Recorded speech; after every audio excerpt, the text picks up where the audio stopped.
Baik, kita mulai ya. Assalamualaikum warahmatullahi wabarakatuh. Waalaikumsalam warahmatullahi wabarakatuh. Waalaikumsalam warahmatullahi Kan wabarakatuh. kamera diaktifkan, segera diaktifkan ya.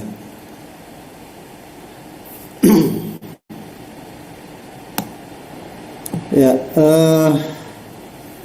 hari ini kita melanjutkan materi dari mata kuliah perencanaan proyek perangkat lunak yang sebelumnya kemarin sudah saya ajari di minggu pertama 2 dan 3, kemudian dilanjutkan oleh Bu Fani ya. Kemudian hari ini minggu ke-9 dan minggu ke-10, minggu ke-10 sama 11 itu materi saya, yaitu software resource planning. Mas Yusril tahu artinya software resource planning? Tidak, Pak. Hah? Belum, Pak. Loh, apa artinya itu loh? Software resource planning artinya apa yuk? Planning Tahu artinya resource?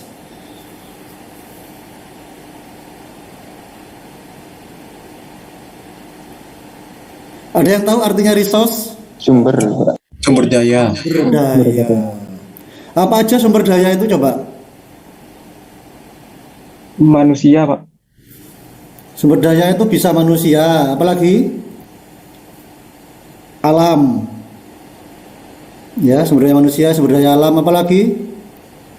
Listrik. Hah? Mas Rafli, apa Mas Rafli? Apa Mas Rafli?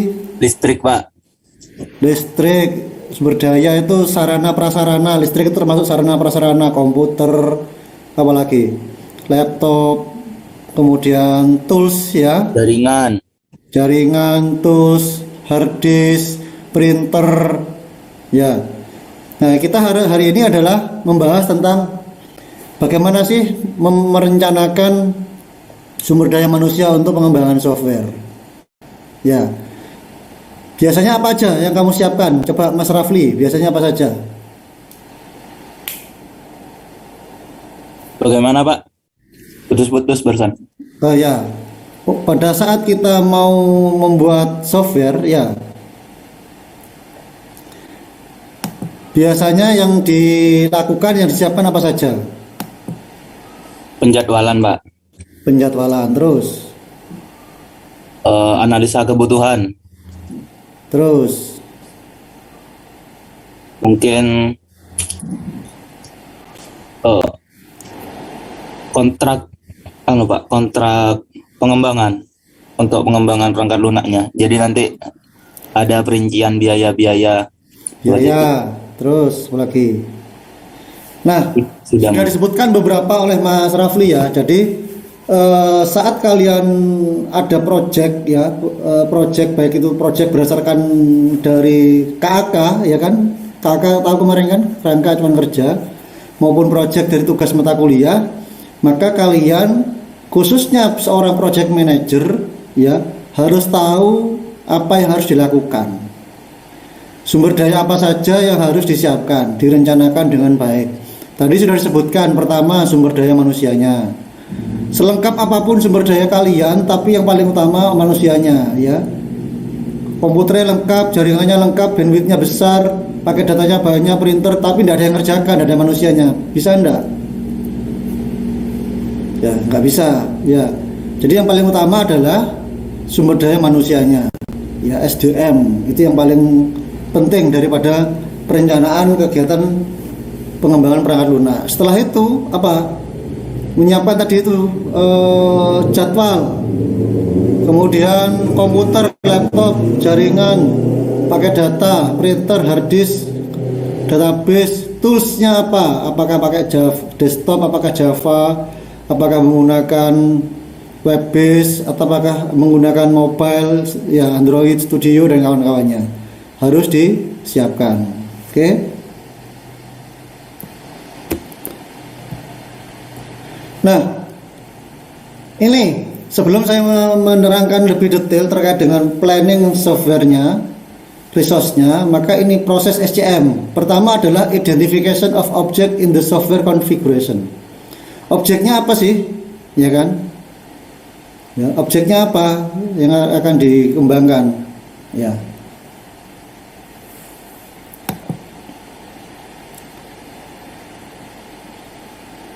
Inilah kameranya mati semua ya anak-anak ini ya.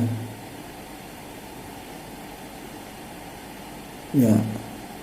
Serasa saya kalau nggak ada temennya itu kayak ngomong sendiri gitu ya, kalau nggak ada temennya kameranya kalian ya. Oke, saya lanjutkan.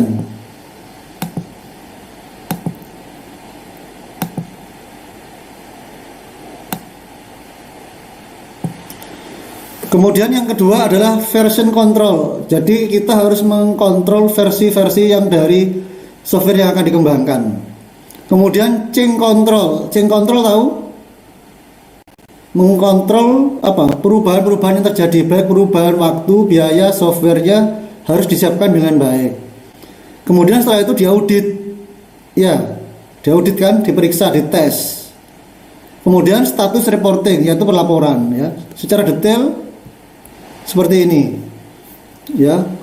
Software configuration management itu mulai dari identification, version control, kemudian change control, kemudian configuration audit sama reporting ya. Ini identification adalah apa yang harus dilakukan ya.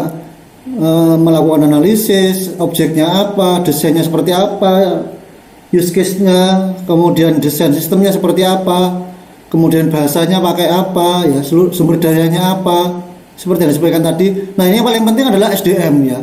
SDM nanti harus tahu kalian butuhnya berapa orang, butuhnya berapa staff ya. Ini harus disiapkan.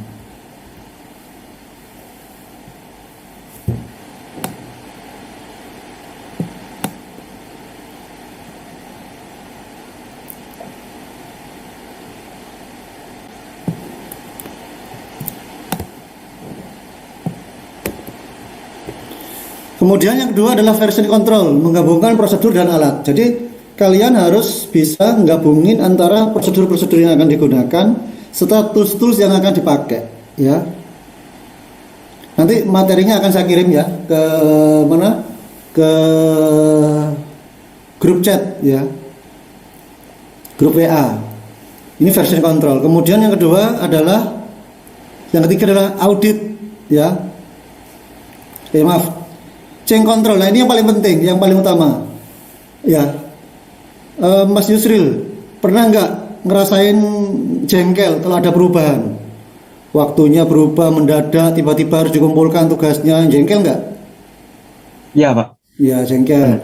Kemudian biaya ini untung ya masih tugas, tapi kalau nanti kamu dapat project gitu ya, tiba-tiba ditelepon oleh si punya project, Mas tolonglah waktunya dipercepat, yang waktunya 3 bulan jadi 2 bulan.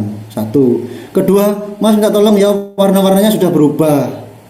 Ya, sehingga otomatis apa yang harus dirubah? Codingnya berubah, ya kan? Tapi ini tetap harus terjadi. Perubahan itu pasti ya. Nah, ini yang menjengkelkan ya. Nggak usah kalian, saya sendiri kalau ngerjain proyek-proyek juga akan mangkel ya. Oh, ada perubahan tiba-tiba begitu ya. Tanpa mendadak ini. Tapi kita harus bisa bagaimana menghandle perubahan ini. Change control ini harus bisa dihandle. Paham ya? Harus bisa memanage perubahan itu. Kemudian configuration audit. Nah, kalian kan sudah mata kuliah apa kemarin? Quality Software Assurance. Nah, ini testingnya di sini, audit. Ya. Auditnya Anda kan sudah punya beberapa tipe itu ya, tipe audit ya. Frameworknya audit kan sudah tahu kemarin, sudah saya jelaskan. Nah, ini harus disiapkan auditnya. Nah, kemudian status reporting ini kadang-kadang juga disebut dengan report ya, report laporan. Report laporan itu bisa outputnya bisa apa? Buku panduan, installation guide itu buku panduan, configuration guide atau release notes atau FAQ atau admin guide. Ya, bisa juga status reporting itu dalam bentuk laporan keuangan. Nah, ini biasanya ini harus dibuat juga ya, laporan-laporan keuangan. Nah, ini adalah project resource management. Jadi dalam pengembangan perangkat lunak, semua elemen ya, yang ada untuk proyek itu disebut dengan resource ya, dapat berupa sumber daya manusia, alat maupun library. Ya, library itu macam-macam ya, baik library-nya yang dari sistem maupun library perangkat-perangkat keras ya. Jadi di dalam resource management itu adalah membangun tim. Nah, ini kalian kan sudah kemarin ya, membangun tim. Membangun tim, siapa tugasnya untuk apa ya. Kemudian membangun resource itu, rencanakan resource tersebut betul-betul sesuai dengan proyek yang direncanakan. Kemudian kalibrasi ya, adjustment itu seimbangkan, kalibrasi, kemudian sesuaikan dengan sumber daya manusia yang ada. Jadi begini, jangan sampai misalnya Mas Yusril ini adalah project manager, anggotanya Mbak Desi, Mas Muhammad Khairul, Mbak Gita. Harus tahu ya, seorang project manager kemampuan masing-masing SDM-nya, kemampuan masing-masing sumber daya manusianya. Harus tahu kompetensinya, jangan sampai diberi kompetensi di luar kemampuannya, paham ya?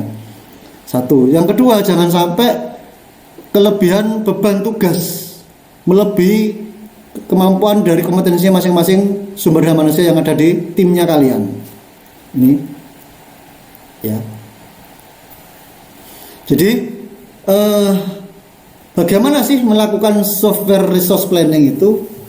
Yaitu alat untuk memanage human capital ya, dan membuat jadwal. Yaitu memanage manusianya, membuat jadwal dalam suatu organisasi. Ya, ini tadi yang saya sampaikan tadi, yaitu merencanakan sumber daya untuk membantu tim dalam mengalokasikan tugas-tugas orang tersebut ke dalam proyek yang diperlukan. Si A ngerjakan apa? Oh, si A ngerjakan analis, si B ngerjakan desainnya, si C membuat database, si D membuat codingnya pakai PHP atau Java, si E membuat report, si F membuat buku panduan, tugasnya capture saja. Nah, ya, ini yang harus pandai-pandai kalian merencanakan perangkat lunak resource-nya, ya.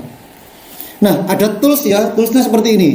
Ya, mungkin minggu depan saya kasih tahu salah satu toolsnya, ya. Jadi ini setiap resource planning software itu adalah memberikan potensi kepada seluruh sumber daya yang dimiliki tanpa membebani mereka dengan pekerjaan. Sesuaikan. Misalnya ini Mas Paul Vekon ini ya, time off waktunya sudah berakhir. Kemudian misalnya Mbak Ronda ini 6 jam kerjanya, Sally 5 jam dan seterusnya ya. Ini kalian agendakan seperti itu. Ya, minggu depan kita coba menggunakan alat softwarenya. Ya. Nah, kalian ini harus bisa membuat kalendernya seperti ini. Karena apa? Dengan kalender ini akan membantu kalian bisa untuk melakukan scheduling, monitoring dan evaluating ya. Pernah membuat kayak gini, scheduling kayak gini? Ada yang pernah? Pakai apa? Mas Yusril mungkin tahu atau siapa yang tahu? Pakai ClickUp, Pak. Pakai ClickUp. Ada yang pakai Trello? Tahu Trello? Ada, Pak. Ya, siapa yang pakai Trello? Saya, Pak. Ya, Mas siapa tadi ya itu ya?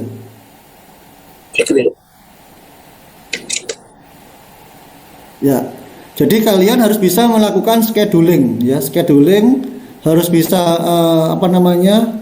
memberikan potensi kesempatan bagi staffnya, bagi insinyur kalian, developernya untuk bisa mengerjakan sesuai dengan potensinya, ya. Nah, ini forecast people schedule. Tahu artinya? Forecast itu kan merencanakan, meramalkan. Ya, jadi kalian harus bisa meramalkan, membuat ramalan bagaimana sih scheduling dari setiap anggota yang ada. Ya. Harus diramalkan, dibuat ramalannya berapa jam mampunya ngerjakannya, berapa minggu. Ditanyakan kira-kira mengerjakan ini berapa, diberi target ya, diberi target dan diberi indikator kinerja biar tahu ya biar tahu agar kita bisa melakukan monitoring dan evaluasi, ya. Biar tahu apa yang dilakukan ini, biar tahu dilacak ya sumber dayanya, bisa di tracking ya. Si A sudah mengerjakan sampai di mana, si B mengerjakan di mana. Ini fungsinya forecast people schedule ya. Contohnya ini ya. Ya. Siapa yang mengerjakan suatu pekerjaan yang melebihi kapasitasnya, ini akan ketahuan nanti. Ya. Over assigned hours, under assigned hours, no assigned hours sama project grouping. Nanti ketahuan nanti, ya. Dari sini. Kemudian forecast resource management filter, ya. Fungsinya adalah itu tadi, dengan adanya kita melakukan perencanaan, melakukan peramalan, kita bisa dapat melihat masa depan. Artinya melihat masa depan itu sampai kapan sih selesainya proyek ini, sampai di mana si A, si B, si C, ya. Kita juga bisa melihat ketersediaan resource yang kita miliki, sumber daya yang kita miliki setiap harinya, mingguan, bulanan, triwulan, tahunan akan ketahuan ya. Dengan software-software tersebut dapat kita ketahui sampai sejauh mana hasil pekerjaannya, ya. Kemudian apabila ada permasalahan, itu akan ketahuan sampai di mana masalahnya, terus bagaimana solusinya. Ya, kita menggunakan namanya forecast resource management filter. Nah, sekarang strateginya adalah strateginya adalah bagaimana sih dalam pengembangan strategi resource management itu? Nah, strateginya adalah cari orang yang tepat dengan tempat yang tepat, waktu yang tepat. Nah, ini kadang-kadang sulit ya. Cari orang yang tepat, ya sesuaikan dengan kompetensinya, ya. Ini tantangan buat para project manager mencari orang yang tepat. Kemudian yang kedua melakukan scheduling, ya. Scheduling terkait dengan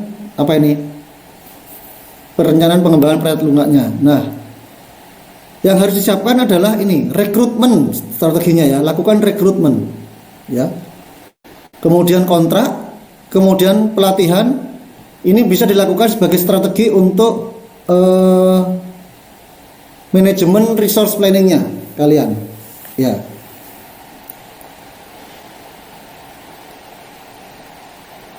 Paham ya? Kemudian strategi berikutnya adalah pendekatannya adalah ini. 3 elemen, resource loaded business casing, portfolio modeling, sama detailed resource planning. Nah, ini pendekatannya ya. Pendekatan untuk melakukan perencanaan sumber daya manusia, sumber daya yang kita butuhkan. Ya. Yang pertama adalah resource loaded business casing, yaitu pertimbangkan ya seluruh kebutuhan sumber daya yang dibutuhkan ya ketika kita akan mengembangkan software. Ya, yaitu misalnya kita belum punya staffnya, maka kita harus memiliki kemampuan untuk rekrutmen, mencari staff. Bagaimana melakukan pemberian tugas kepada staff tersebut. Kemudian bagaimana memanage staff tersebut, memanage sumber daya yang ada. Ini yang disebut dengan resource loaded business casing. Jadi tidak hanya kalian itu rekrutmen saja, tapi juga bisa melakukan maintenance kepada staffnya, agar staffnya bisa unjuk kerjanya bagus, kemudian komunikasinya baik, kemudian output yang dihasilkan kinerjanya juga luar biasa. Ini perlu yang namanya adalah resource loaded business casing namanya ya. Kemudian portfolio modeling, yaitu dampak dari proyek tersebut, yaitu harus kita melakukan pemodelan dari portofolionya, pemodelan dari bisnis atau proyek yang akan dikembangkan ya. Nah, jadi artinya dengan portofolio ini kalian harus bisa membandingkan dengan proyek-proyek yang lain. Jadi jangan hanya satu proyek, tapi proyek A dan proyek B, C dan D itu dibandingkan, kemudian dipertimbangkan kapasitas dan kapabilitasnya ya. Kapasitas dan kapabilitas ya. Kemudian detailed resource planning, baru kemudian kita lakukan perencanaan sumber daya manusia secara detail ya. si A mengerjakan B, C, D, dan D dengan waktu ABC, jamnya sekian, hari, jam, waktu, dan seterusnya. Itu harus secara detail. Membutuhkan apa? Misalnya bagian analisis sistem membutuhkan apa? Printer, komputer, kertas, ballpoint, dan kawan-kawannya. Kemudian bagian desain juga harus demikian. Bagian coding butuh database, butuh bahasa pemrograman, butuh hard disk eksternal. Nah, ini harus disiapkan semuanya ya. Ini dengan menggunakan ini namanya adalah detailed resource planning. Jadi 3 ini perlu dilakukan oleh kalian ya. Ya. Ini yang saya sampaikan tadi termasuk biaya-biaya proyeknya ya. Jangan sampai rugi. Anda harus tahu apakah proyek itu menguntungkan atau merugikan. Harus bisa return on investment, paling tidak balik modal ya, menghasilkan laba. Jangan sampai rugi. Kemudian membuat portofolio modelingnya.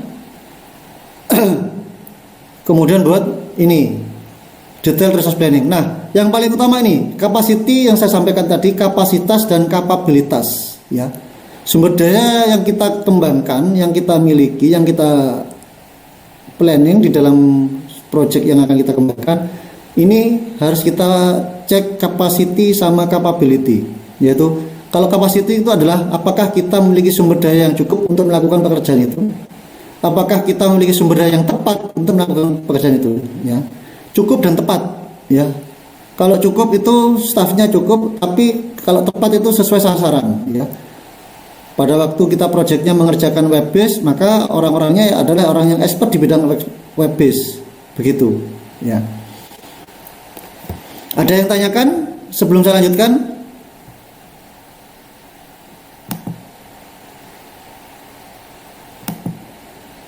Ada yang tanyakan? Belum ada masih Pak. Belum ada, Mbak Laura? Ya. Sebentar, saya coba bukakan webnya.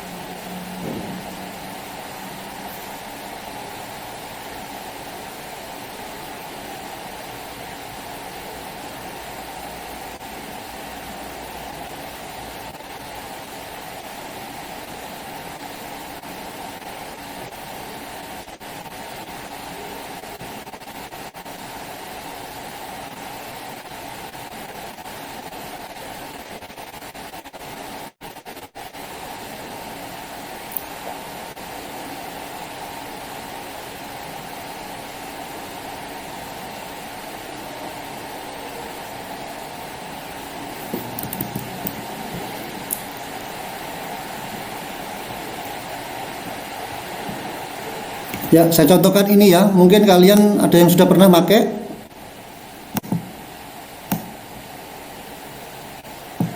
Ada yang sudah pernah pakai ini? Trello? Trello itu ya Pak? Ya. Siapa Ya. barusan ini? Suaranya siapa? Laura. Laura. Laura pakai Trello juga? Iya, kelompoknya Laura pakai Trello Pak. Ya, bisa pakai Trello? Sedikit Pak. Butuh bantuan dikit. Nah, ini kebetulan saya kemarin dengan tim saya, kebetulan bukan membuat software, tapi ini tim di unit saya.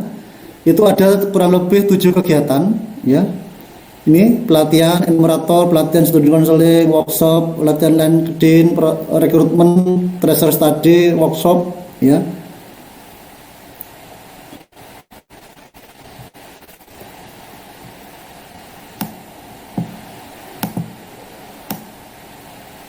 Ya, contohnya ini ya. Siapa yang mengerjakan siapa? Di sini kan ada kan? Ya. Nah, ada yang pernah pakai Trello? Kenapa? Ya, Mas Yusril coba dibuka Trello-nya, mungkin saya bisa tahu. Tapi masih belum selesai Pak. Kemarin kan project manajernya saya cuman di invite aja Pak, masih belum ada isinya gitu. Oh, belum ada Kemarin- isinya seperti ini. Ya pasti belum. Kemarin sudah dikasih tahu sama Pak Angga Pak, sudah ditunjukkan.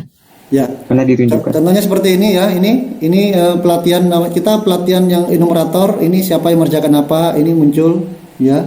Ini ada Bu Novi, ini ada saya, ada ada Mbak Putri, ada Pak Suwartono. Nah, ini yang mengerjakan ini job desk-nya. Ini akan muncul nanti di masing-masing siapa? Di masing-masing staff ya, akan muncul nanti di sini. Kemudian nanti yang pending ini kebetulan selesai semua, mereka akan update dan kita akan tahu ya.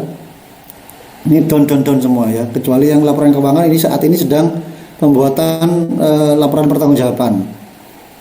Kemudian ini contohnya juga ya, ini down, ini laporan keuangannya. Ini pelatihan studi konseling. Ya ini seperti itu ya. Mungkin boleh tahu saya Mas Yusril mungkin seperti apa sudah munculnya? Silakan di-share coba. Masih buka, Pak. Sebentar ya. Tak bukakan. Ya, silakan sudah bisa.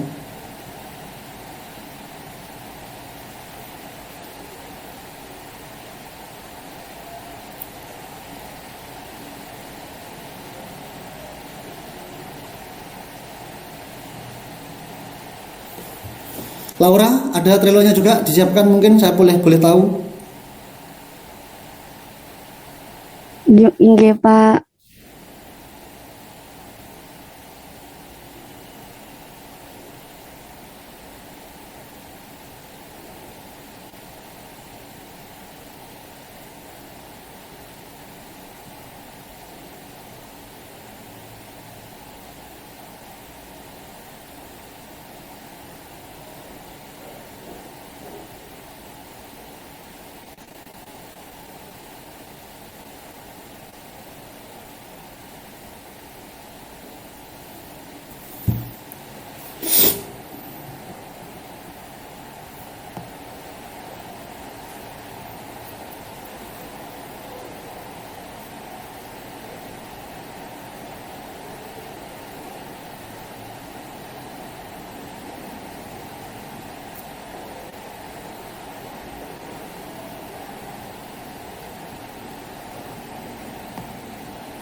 Sudah Mas? Izin share screen, Pak. Ya, silakan.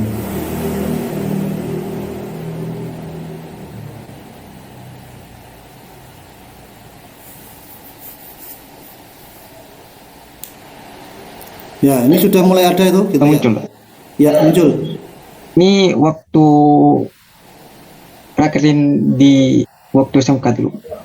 Pernah diajarin. Iya. Heeh. Nah, itu sudah ada yang apa namanya?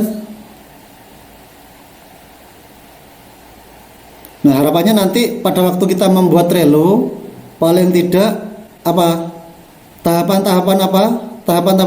Tahapan-tahapan dalam pengembangan proyek perangkat lunak mulai dari analisis, siapa yang melakukan analisis, kemudian apalagi desain, kemudian apalagi implementasi, maintenance itu muncul di sini ya.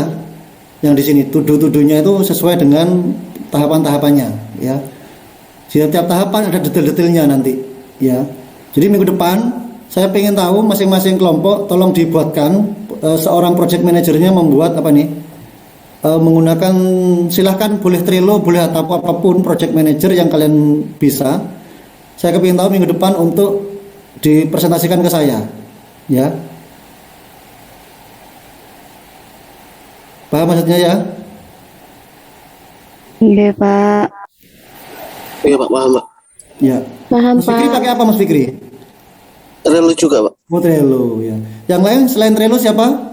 Saya kepingin tahu.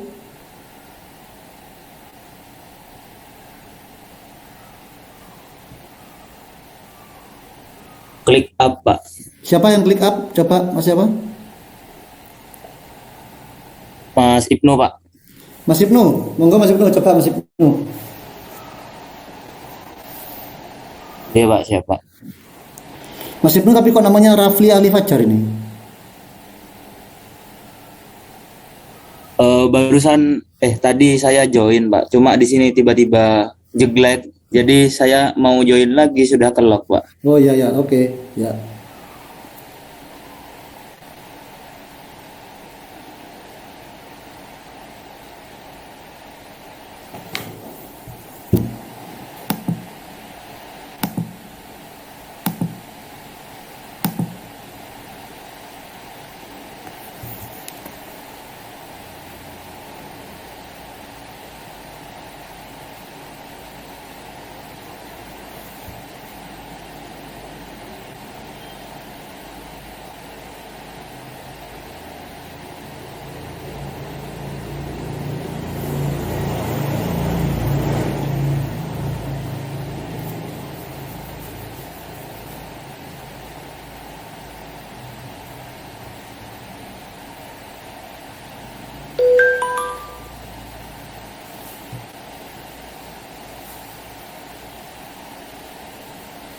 Sebentar, Pak. Saya masuk dulu, Pak. Ya ya, oke.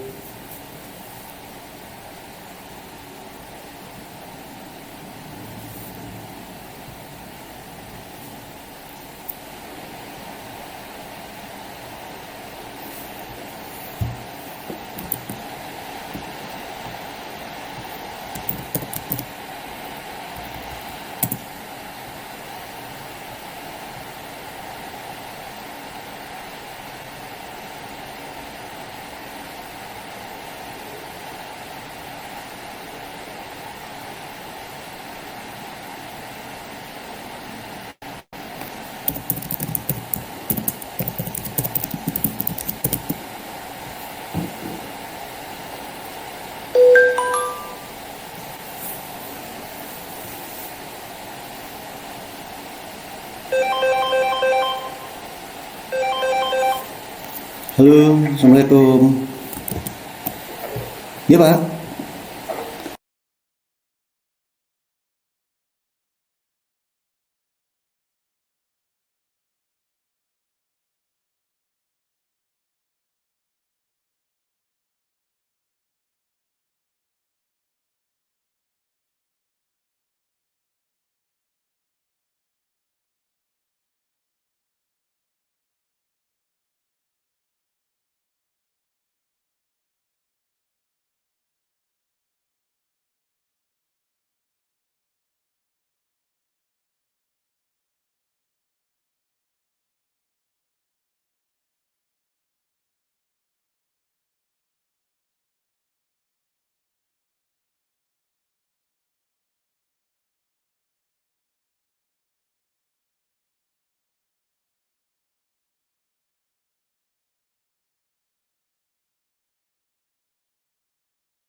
Ya, mohon maaf ada Pak Wadir 3 barusan telepon. Ya, ini silakan Mbak Mas apa ini Mas Ibnu ya?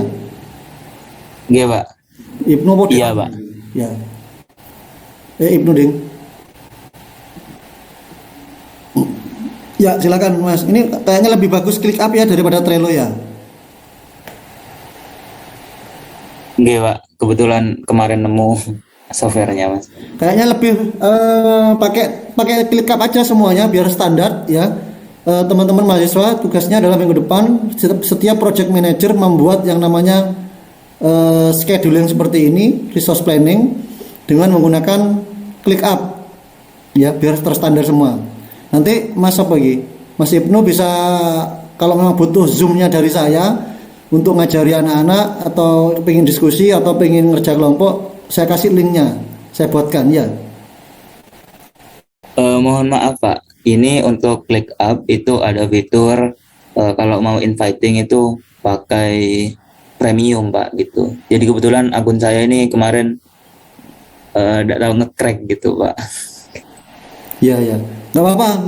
Dibuatkan satu aja, nggak usah invite ya, satu orang satu kelompok satu, nggak usah invite.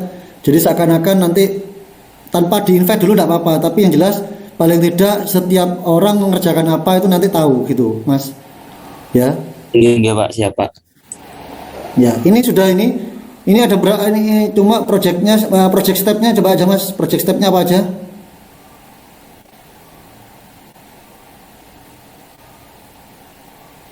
Ya, di list. Nah, seharusnya ini jangan itu dulu ya. Seharusnya pertama adalah apa namanya analisis gitu ya. Analisis itu apa aja isinya sesuai tahapan dari pengembangan software. Nah, kemudian baru di breakdown seperti ini, ada database, ada welcome. Ini kan langsung ke projectnya kamu ya. Iya, Langsung Pak. ke softwarenya. Tapi nanti kalau bisa seorang project manager itu membuatnya dari tahapan yang awal, yaitu perencanaan, kemudian analisis, kemudian implementasinya, siapa yang mengerjakan apa A, B, C itu ada di situ, ya.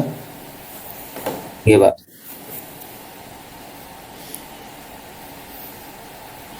Oke ya, minggu depan kita presentasi itu seluruh ketua project manager membuat dengan menggunakan ClickUp, ya.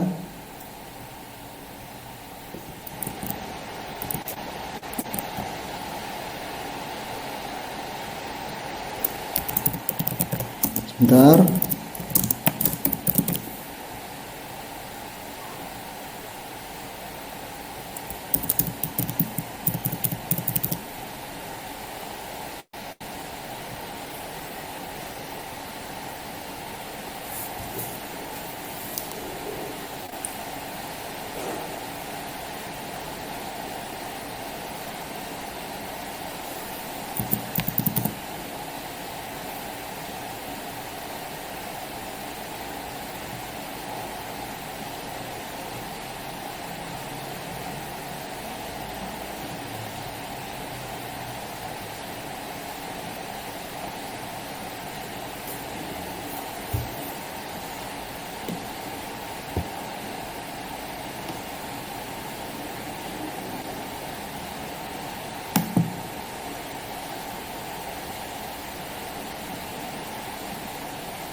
Oke, ada yang tanyakan?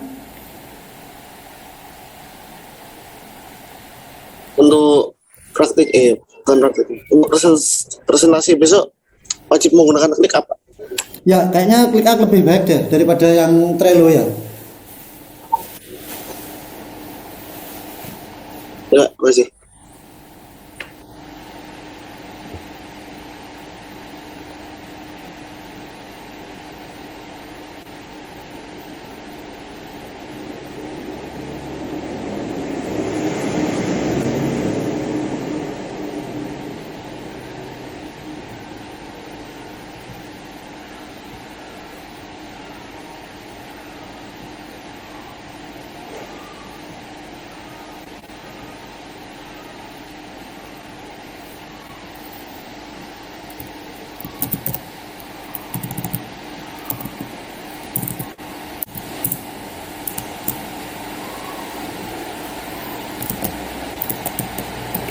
Ada lagi yang mau tanya? Barusan siapa ya Mas? Siapa ya barusan? Mas Fikri ya?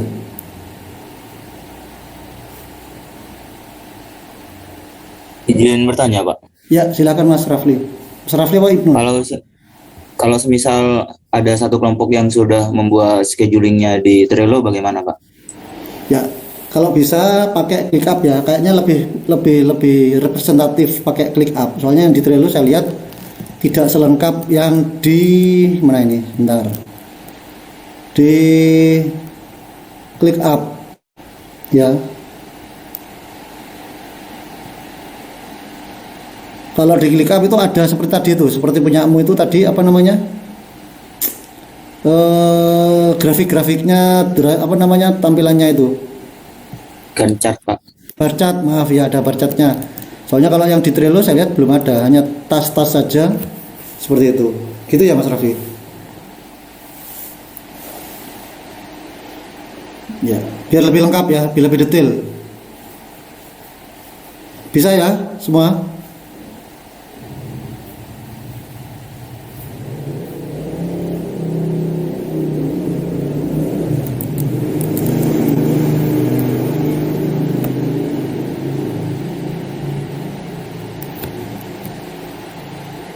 Ada lagi ditanyakan?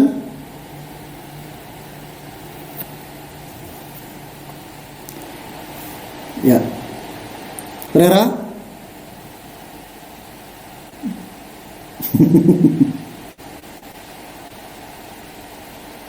Gak ada, Pak. Ya.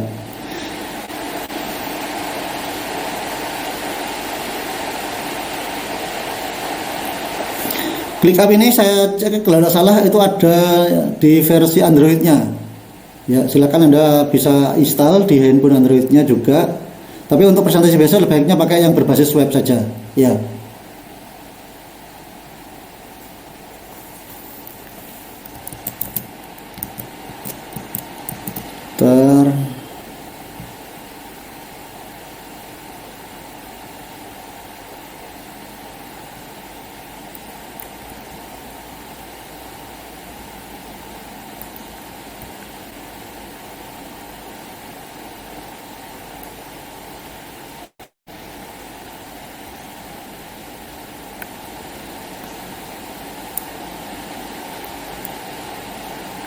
Ya, saya coba ini bagaimana sih seorang manajer tim dalam melakukan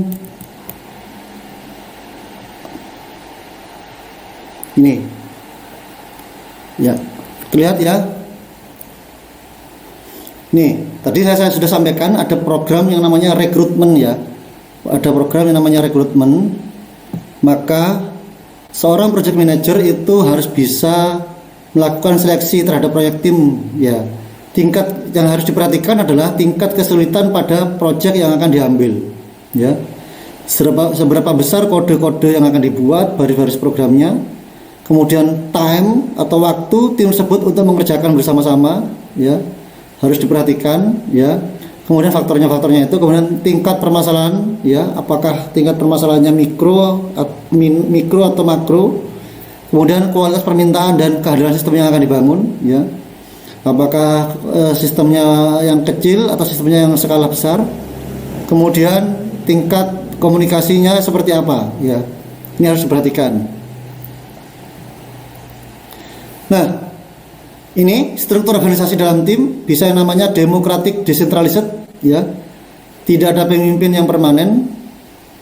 Koordinator ditunjuk untuk jangka waktu tertentu, kemudian keputusan diambil berdasarkan konsensus bersama, keputusan bersama. Komunikasi antara anggota tim sejajar. Biasanya cocok untuk masalah yang rumit-rumit ya, proyek besar, tim cenderung awet, kemudian bertahan lama, pekerjaannya bisa memuaskan. Kemudian masalahnya sedikit ya. Kemudian banyak waktu untuk menyelesaikan proyek. Ini adalah struktur organisasi tim yang bersifat demokratik, desentralised ya. Kemudian kontrol desentralised ya, pemimpin tim ditentukan, ada wakilnya, berbagi tugas, masalah-masalah tugasnya diselesaikan oleh tim dan dibagi antara sub-subnya. Kemudian komunikasinya horizontal, jadi tidak bareng, biasanya itu berjenjang ya, vertikal. Kemudian penyelesaian masalahnya adalah sentralisasi, ya berjenjang juga untuk masalah yang sederhana, ya. Pemimpin melakukan koordinasi dengan internal tim, kemudian komunikasi lebih banyak vertikal antara pemimpin dengan anggota tim, ya. Nah itu contohnya dari bagaimana kita kalau memanage dengan timnya untuk melakukan proses manajemen perangkat lunak yang ada di tugas kalian atau proyek kalian. Ada yang tanyakan? Belum, Pak. Belum.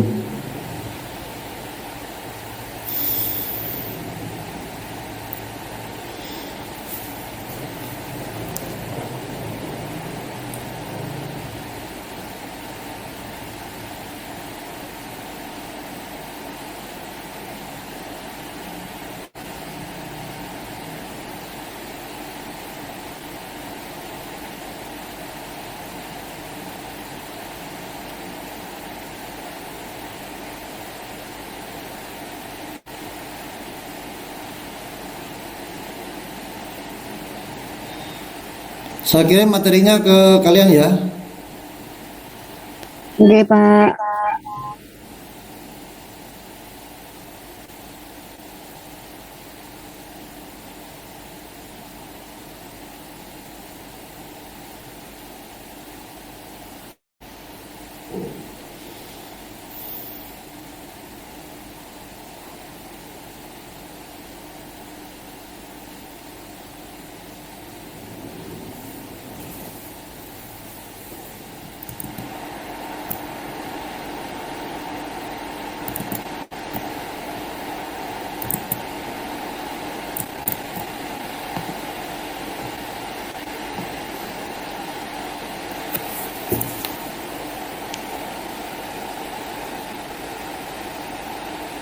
Ini mohon maaf tidak bisa saya upload di mana di e-learning karena kapasitasnya yang di e-learning cuma maksimal 10 mega.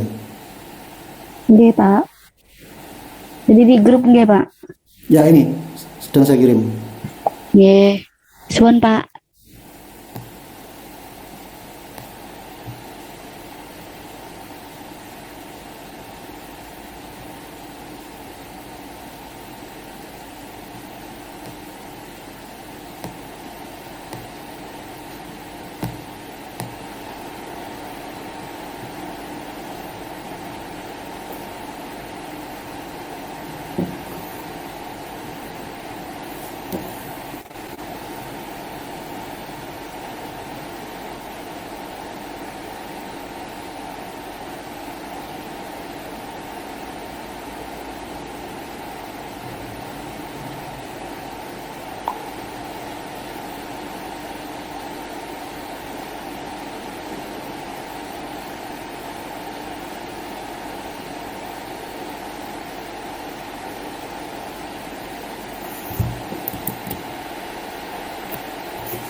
Baik, kalau tidak ada yang tanyakan, bisa saya akhiri karena saya harus ke Wadir 3 barusan ditelepon.